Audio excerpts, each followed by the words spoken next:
नमस्कार, मैं प्रवीण चंद्रा कानपुर से chairman star international marketing corporation आप सभी लोगों का स्वागत करता हूं। आज बहुत ही शानदार एक सेशन के बारे में आप लोगों से बात करना चाहता हूं, क्योंकि जिंदगी हमारी कैसी होनी चाहिए वो डिपेंड करता है कि हम सुबह कितने बजे उठते हैं। अक्सर आपने सुना होगा early to rise and early to bed, early to bed and early to rise gets a person healthy wealthy and wise. जो व्यक्ति जल्दी उठता है वो बुद्धिमान होता है, वो व्यक्ति दिन भर में उसको बहुत सारा समय मिलता है काम करने के लिए। अगर आप गांव में देखे होंगे तो किसान भाई लोग जो होते हैं बहुत जल्दी उठते हैं, सारा काम निपटा देते हैं। जब तक हम शहर वाले उठते हैं तब तक उनका सारा काम निपट चुका होता है। पहले जब हम LIC का काम करते थे उस समय हम देखते थे, जब हम गांव देहात में जाते थे तो हम जब पहुंचते थे तो वो लोग सब काम निपटा के 8 बजे 9 बजे 10 बजे तक घर वापस आ जाते थे। तो अभी जब कुछ दिन पहले हम लोग गांव गए थे तो हमने अपने पेरेंट्स को भी देखा, सुबह 3 बजे उठना, 3:30 बजे उठना, बड़े अजीब सा रूटीन। हम लोग कब उठ रहे हैं, गांव में रहने पे 8 बजे 7 बजे या बहुत प्रयास किया तो 6 साढ़े 6 बजे, उससे अर्ली नहीं उठ पाते थे। लेकिन बाबूजी लोगों को क्या देखा कि सुबह वो जल्दी उठ रहे हैं, 3 साढ़े 3 बजे उठ जा रहे हैं।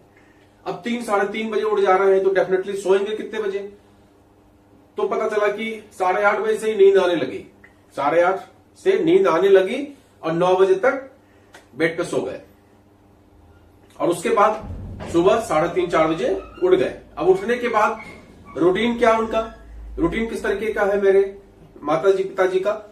सिंपल, गांव देहात में क्या होता है कि फूल लाना पड़ता है, फूल तोड़ तोड़ के पूजा के लिए फूल लाना होता है। तो वो लोग फूल सबसे पहले मुंह हाथ धोए, उसके बाद फूल लेने के लिए चले गए। फूल लाने के बाद चाय वाय पिए। उसके पहले में, जैसे हम IMC कंपनी से हैं तो वो लोग भी IMC के श्री तुलसी श्री हल्दी एलो डाइजेस्ट एलोवेरा जूस इन चीजों का इस्तेमाल करते हैं। तो उन चीजों का वो इस्तेमाल करेंगे, गर्म पानी में सबको डालकर वो ड्रिंक, बिल्कुल एकदम शानदार ड्रिंक। एक एक ग्लास, जो गांव का ग्लास भी आप जानते होंगे 400-500 ग्राम का तो होता है। लोटा अगर 1 लोटा पी रहे हैं, बाबूजी तो 1 लोटा पीते हैं, हम भी 1 लोटा पीते हैं, तो वो 1 लीटर का लोटा होता है। तो इस तरीके का ड्रिंक तैयार किया। क्या क्या डाला? श्री तुलसी डाला, श्री हल्दी डाला, हल्का गर्म पानी में एलोवेरा जूस डाला, एलो डाइजेस्ट डाला, मस्त तैयार हो गया आपका एनर्जी ड्रिंक और पी गए। उसके बाद पिए चाय और 5 बजे तक बिल्कुल फिटम फिट कपड़े पहन के तैयार, लेके खुरपी कुदाल और पहुंच गए बागवानी करने के लिए। हम 6 साढ़े 6 बजे जब उठ रहे हैं, बाबूजी कहाँ है, तो पता चला कि वो तो एक सारा काम करके वापसी की तैयारी कर रहे हैं, सेकंड टाइम की चाय की तैयारी कर रहे हैं और हम उस समय सो के ही उठ रहे हैं। तो ये बेसिकली डिफरेंस होता है। अब उनको देखिए तो आज 80 साल के एज में भी एकदम फिट है। तो मोटिवेट होके हम लोगों ने भी प्रयास किया कि जल्दी सोया जाए। अब डेफिनेटली शहर के अंदर में नहीं हो पाता है, लेकिन प्रयास करना चाहिए आदमी को। एक स्टार्ट करिए 30 दिन का। मैं अक्सर आपको एक रूटीन बताता हूं कि भाई साल भर का मत बनाइए, 2 साल का मत बनाइए, 5 साल का मत बनाइए, पहले 30 दिन करके देखिए। आयुर्वेद में भी कहा गया है 30 दिन अगर आप जल्दी उठते हैं तो उसका रिजल्ट आपको बहुत जल्दी दिखाई दे देगा। अब 30, मान लीजिए कि हम 30 दिन, एक मान लिया कि हमने प्रण कर लिया कि भाई हमें 30 दिन उठना ही उठना है, तो सबसे पहले क्या करना है? 2 बजे रात में सो के 3 बजे तो आप उठेंगे नहीं, डेफिनेटली आपको 9 बजे सोना पड़ेगा। अब 9 बजे सोने के लिए सबसे बड़ी समस्या क्या है? हम लोग को नींद नहीं आती है। तो क्या करना है? जैसा कि हमने आपको अक्सर बताने का प्रयास किया है कि आप शाम का भोजन 6 साढ़े 6 बजे तक कर लीजिए। अब पता चला कि डिनर हमने हल्का फुल्का 6 साढ़े 6 बजे ले लिया, जैसा कि आज हम लोगों ने देखा होगा, आपने सामने तमाम फोटोज डाले थे। 2 गुजिया खा लिए शाम में करीब 6 सवा 6 बजे, बस हो गया, दैट्स ऑल। 1 कप चाय पिए, काम खत्म। अब कुछ नहीं लेना है। अब कुछ नहीं लेने का मतलब न पानी, न चाय, न दूध, न कुछ और खाने को। और 9 बजे क्या करना है? बेड पे लेट जाना है, मोबाइल को किनारे रख देना है, क्योंकि सबसे ज्यादा डिस्टर्ब जो करता है वो मोबाइल ही करता है।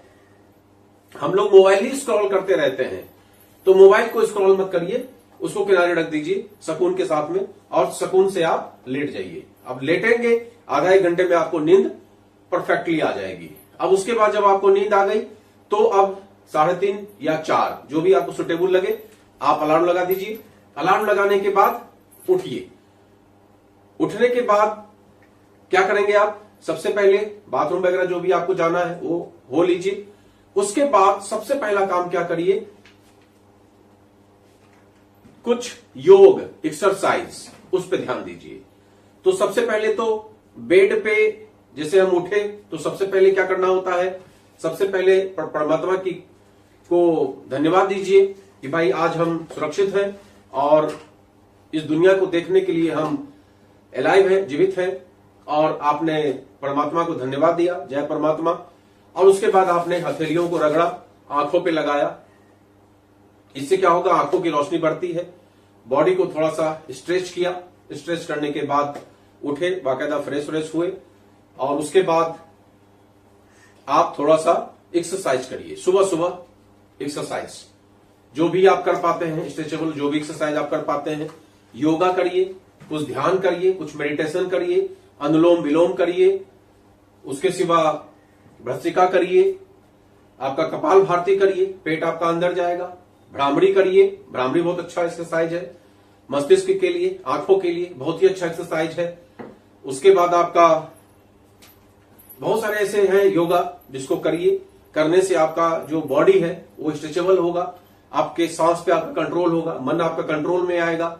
अब इस तरीके से होते होते 1 घंटा 1.5 घंटा व्यतीत होगा, करीब बच जाएगा 5 साढ़े 5। अगर 4 बजे आप उठे हैं तो 1.5 घंटा इन चीजों में लगा, 5 साढ़े 5 बज गया, 5:30 बज गया मान लीजिए। अब आप क्या करिए, अब आप स्नान के लिए जाइए। स्नान के लिए जब जाइए तो हमेशा ठंडे पानी से स्नान करिए, गर्म पानी से स्नान मत करिए। गर्म पानी से स्नान करने में हमेशा ही नुकसान होता है। आजकल लोग क्या ट्रेंड बन गया है, लोग गर्म पानी से स्नान करेंगे, जाड़े में तो कुछ ज्यादा ही गर्म पानी से हम लोग भी नहाते हैं, ठंडे पानी से नहाने की हिम्मत नहीं पड़ती है। जबकि फैक्ट ये है कि ठंडे पानी से नहाइए। अगर ठंडे पानी से नहाते हैं या सादे पानी से नहाते हैं, बेटर फॉर हेल्थ, तो आप उससे स्नान कीजिए। स्नान करने पे मस्त आपको एनर्जी मिलेगी। उसके बाद कपड़े उपड़े पहनिए और उसके बाद ड्रिंक लीजिए। ड्रिंक कौन सा लेंगे, वो वाला ड्रिंक नहीं, रात वाला नहीं, सुबह वाला ड्रिंक लेना है। कौन सा ड्रिंक लेना है, ड्रिंक आपको वही जो हमने आपको बताया। उस समय आप गर्म पानी का सेवन करिए पीने के लिए, और उसमें जैसे हम लोग श्री तुलसी डालते हैं, एलो डाइजेस्ट डालते हैं, जो अजवाइन का है, और अजवाइन का पानी आपने सुना होगा कि स्वास्थ्य के लिए बहुत अच्छा होता है, तो अजवाइन। उसके सिवा हल्दी, श्री हल्दी, आप शहद ले सकते हैं, नींबू ले सकते हैं, इस तरह का कोई भी ड्रिंक आप तैयार करके, एलोवेरा जूस ले सकते हैं। ये ड्रिंक बहुत ही एनर्जेटिक होता है और दिन भर आपको एनर्जी प्रोवाइड करता है, दिन भर आपको एनर्जेटिक बना कर रखता है, दिन भर के लिए आपको एनर्जी देता है। प्लस में टॉक्सिन रिमूव करता है, तो बहुत ही अच्छा है, गंदगी बाहर करने का काम करता है। तो इसको लेने से हम लोग फिजिकली फिट रहते हैं। अब उसके बाद आप क्या करेंगे, ये लेने के बाद फिर आप उससे पहले आप क्या करेंगे, पूजा करेंगे। भाई पूजा भी, वर्शिप जो है, भगवान की जो पूजा, वो आध्यात्म, सब कुछ अपनी जगह पर है, लेकिन आध्यात्म अपनी जगह पर है। अगर हम आध्यात्म को छोड़ देते हैं तो आप महसूस करेंगे कि जीवन में बहुत कुछ आप खो देंगे। अगर हम आध्यात्मिक होके चलते हैं, अगर हम परमात्मा पे भक्ति रखते हैं, परमात्मा पे आस्था रखते हैं, हर चीज में परमात्मा की कृपा समझते हैं, प्रभु तुम्हारी कृपा से मेरा काम चल रहा है, करते हो तुम कन्हैया, मेरा नाम हो रहा है, ऐसा अगर हम सोच के चलते हैं, और जो भी बड़ा से बड़ा काम आए और अगर उसको सक्सेसफुली हम कर लेते हैं, तो वो भी हम यही समझे कि हमने परमात्मा की कृपा से इसको किया, परमात्मा नहीं किया। मेरे अंदर क्या शक्ति है, मेरे अंदर तो इतनी ही शक्ति है कि 1 मिनट के अंदर में अच्छे खासा हंसता हुआ इंसान अगले ही पल उसके साथ क्या हो जाता है, कोई ठिकाना नहीं। इतने सर्वशक्तिमान हैं हम लोग के अंदर शक्ति नहीं है, सर्वशक्तिमान तो परमात्मा है। तो उस परमात्मा को धन्यवाद ज्ञापन करने के लिए पूजा अर्चना बहुत जरूरी है। तो ये ड्रिंक लेने से पहले आप पूजा अर्चना कीजिए, और उसमें परमात्मा को, जिस भी परमात्मा को आप मानते हैं, उस परमात्मा को आप धन्यवाद दीजिए, और परमात्मा से ये कहिए कि परमात्मा, प्रभु जो भी हमने अपने जीवन में किया सब आपकी कृपा से आप ही ने किया, और जो भी मेरे जीवन में मैं नहीं कर पाया वो भी आप ही की कृपा से, क्योंकि आप ही ने मुझे वो शक्ति नहीं दी। तो मुझे शक्ति दीजिए कि मैं आगे अपने जीवन को और अच्छे तरीके से व्यतीत कर सकूं, अच्छे तरीके से और जी सकूं, लोगों के काम आ सकूं, लोगों के दुख तकलीफ में काम आ सकूं। और समस्याएं जब आपके जीवन में आए तो उसको भी आप परमात्मा की ही देन मानिए। आप एनर्जेटिक हैं, आप कैपेबल हैं, इसीलिए परमात्मा आपको उस टाइप के दुख, उस टाइप की तकलीफ आपको देता है, ऐसा मान के चलिए। क्योंकि वो दुख तकलीफ नहीं है, दैट आर चैलेंजेस। जैसे कि हम लोग गाड़ी चलाते हैं, तो गाड़ी चलाते समय रोड पे जो गड्ढे होते हैं वो क्या है, वो चैलेंज है। स्पीड ब्रेकर्स होते हैं तो वो चैलेंज है। तो हम ये नहीं कहेंगे कि मेरी जिंदगी खराब हो गई, नो, ये हम कहेंगे कि ये मेरे जीवन के चैलेंज हैं और आपने मुझे चैलेंज दिया है एंड वी एक्सेप्ट।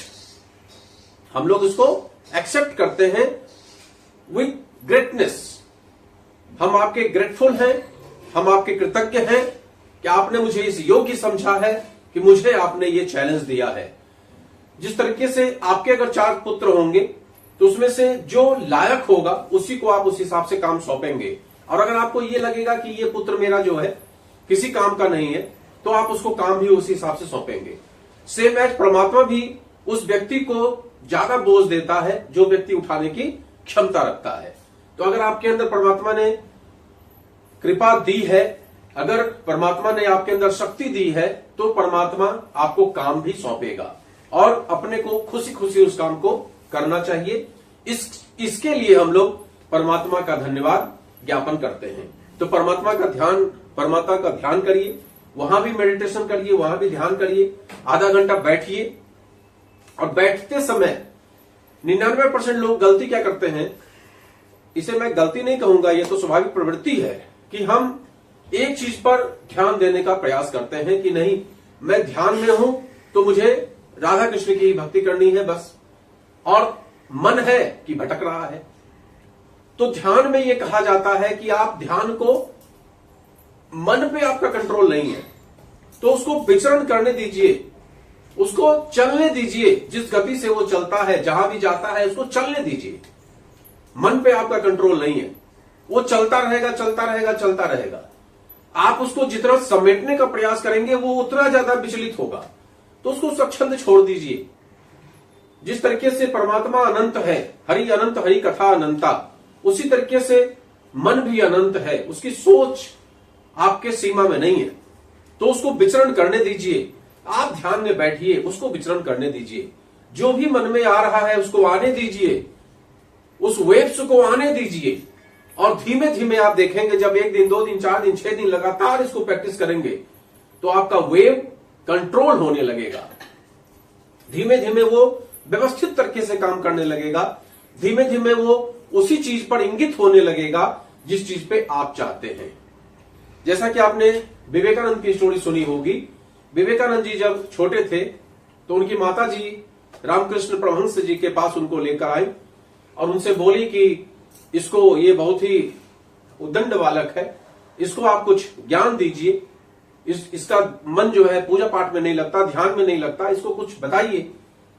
तो रामकृष्ण परमहंस जी ने उससे कहा कि काली मंदिर में चले जाओ और वहां पर ध्यान करो। तो विवेकानंद जो नरेंद्र थे उस समय चले गए काली मंदिर में, जाकर ध्यान करने लगे। 5 मिनट बाद लौट के आ गए, बोले गुरुजी ध्यान नहीं लगता। बोले क्यों नहीं लगता? बोले कि नहीं लगता, बस नहीं लगता, कोई बात नहीं, चलो जाओ। सेकंड डे फिर आए, फिर वही ध्यान नहीं लगता। तीसरे दिन आए, ध्यान नहीं लगता। चौथे दिन आए, ध्यान नहीं लगता। छठे दिन आए, 7वें दिन आए। गुरु ने एक दिन कहा रामकृष्ण परमहंस जी ने कि ये तो बताओ ध्यान लगता क्यों नहीं, क्या सोचते हो, क्या महसूस करते हो, क्यों ध्यान नहीं लगता? बोले गुरुजी जैसे ही हम ध्यान में जाते हैं वैसे ही बगल में जो मिल है उस मिल के खटखट की आवाज मेरे कानों में आती है, लिहाजा मेरा ध्यान भंग हो जाता है। तो गुरुजी ने कहा बस इतनी सी बात, ये कोई बहुत बड़ी बात नहीं हो गई। तो बोले गुरुजी क्या करें इसके लिए? बोले तुम्हें ध्यान करना है? बोले हाँ करना है। बोले तो बहुत आसान तरीका बताते हैं, नरेंद्र तुम ऐसा करो कि अपना ध्यान उसी खटखट पे तुम कंसंट्रेट कर दो। किस खटखट पे? उस मिल से जो खट खट खट की आवाज आ रही है उसी पर अपना तुम ध्यान दे दो। क्यों सोचते हो कि हमें परमात्मा की तरफ ध्यान देना है, हमें काली की तरफ ध्यान देना है? तुम उस खटखट पे ध्यान दे दो। नरेंद्र चले गए, फिर से ध्यान में चले गए और ध्यान में चले गए। समय बीतता चला गया, 3 दिन गुजर गया। 3 दिन बाद बाहर निकले, आकर बोले गुरुजी ध्यान लगता नहीं। बोले क्यों, क्या हो गया? बोले आपने कहा खटखट पे दिमाग लगाओ, हमने लगाया लेकिन ध्यान लगा ही नहीं। बोले तुम्हें पता है कितना समय हो गया? बोले नहीं। तो रामकृष्ण परमहंस ने उन्हें समझाया कि 3 दिन से तुम ध्यान में थे, 3 दिन लगातार तुमने ध्यान किया। ये ध्यान की महिमा है। आप जब भी ध्यान लगाएं, मेडिटेशन लगाएं, तो जो भी खटखट की आवाज आ रही है तो उसी पे लगा दीजिए। आप देखिए ध्यान में आप चले जाएंगे। तो इस तरीके का ध्यान करिए। ये परमात्मा की कृपा होती है। जो लोग भी ध्यान में चले जाते हैं, परमात्मा की कृपा होती है। आप उस लायक हैं जो परमात्मा ने आपको ऐसा बनाया, जो आप ध्यान में चले जाते हैं। बहुत बड़ी बात होती है। स्वामी विवेकानंद बन गए। तो ऐसे बहुत सारी स्टोरी है स्वामी विवेकानंद के बारे में, जो गाहे बिगाहे हम लोग शेयर करते रहेंगे। तो उसके बाद अब आइए एनर्जी ड्रिंक पे, क्योंकि सुबह सुबह जब हम एनर्जी ड्रिंक लेंगे तो हमारे अंदर एनर्जी आएगी, और जब हमारे अंदर एनर्जी आएगी तभी हम दिन भर एनर्जेटिक बन के काम करेंगे। अदरवाइज दिन भर यही रहेगा कि सुबह 4 बजे उठे हैं, नींद आ रही है।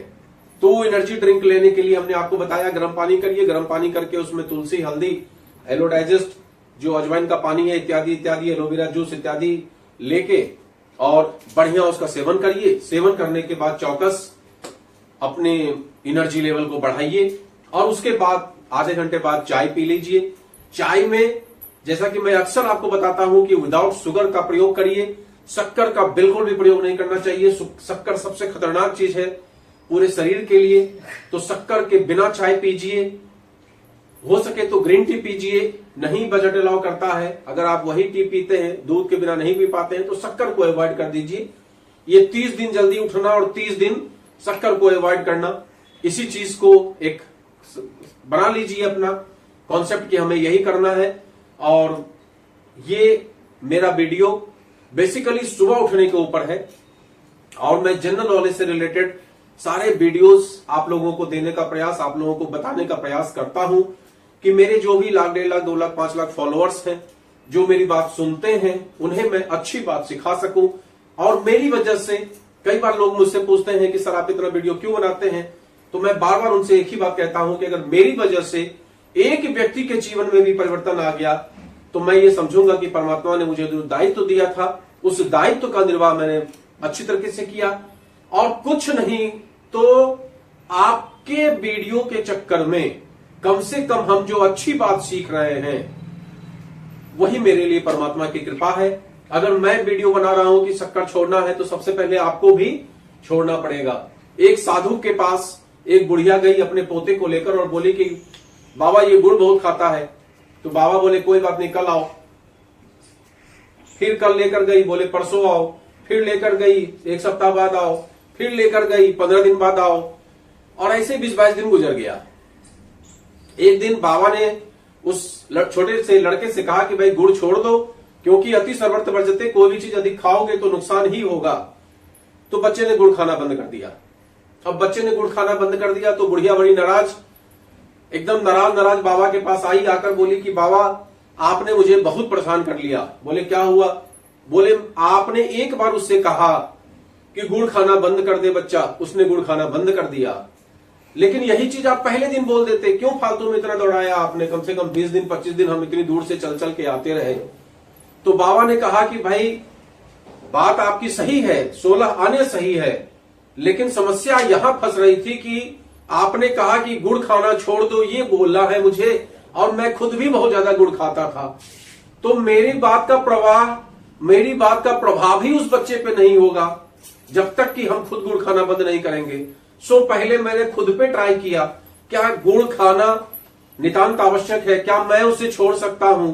और जब मैंने महसूस किया कि 20-21 दिन जब मैंने छोड़ने का प्रयास किया, और तब भी मेरे मन में लालच आ जाता था, फिर मैंने प्रयास किया, फिर लालच आता था, फिर प्रयास किया, फिर लालच आता था। अल्टीमेटली 2-3 दिन से मैं बिल्कुल भी गुड़ नहीं खा रहा हूं। तब हमने उस बच्चे से कहा तो उस बच्चे के ऊपर प्रभाव पड़ गया। अब हम खुद तो खूब गुड़ खा रहे हैं और लोगों को उपदेश दे रहे हैं गुड़ मत खाओ, गुड़ मत खाओ। तो यहां भी वही सिद्धांत लागू है। मैं उपदेश दे रहा हूं कि भाई शक्कर मत खाओ, और खुद भी शक्कर पी रहे हैं, परिवार भी मेरा खूब शक्कर खा रहा है, तो इससे में आपके ऊपर फर्क नहीं पड़ेगा। तो सबसे पहले वीडियो बनाते समय हम लोग इस बात का विशेष ध्यान देते हैं कि सबसे पहले उसको खुद अपने जीवन में अमल में लाएं, और उसके बाद पर उपदेश कुशल बहुतेरे, ये सिद्धांत सही नहीं है। पहले अपने जीवन में उसको लाइए, उसके बाद लोगों को बताइए। हमने 4-5 दिन पहले शक्कर को छोड़ा, फिर आपको बताया हमने कल से स्टार्ट किया कि हमें रात में जल्दी सोना है और सुबह जल्दी उठना है, तो हमने आज ये वीडियो बनाया और आगे भी जो मेरे अंदर परिवर्तन आएगा वो मैं आप लोगों से शेयर करता रहूंगा। तो अगर वीडियो अच्छा लगता है तो लोगों को जरूर शेयर करिए, लोगों को जरूर बताइए। ये हेल्थी टिप्स हैं जो आपके हेल्थ को इंप्रूव करेंगे। और भैया हेल्थ है तो सब कुछ है। कहा जाता है कि धन है चला गया फिर आ जाएगा, हेल्थ है चला गया नहीं आएगा। नमस्कार।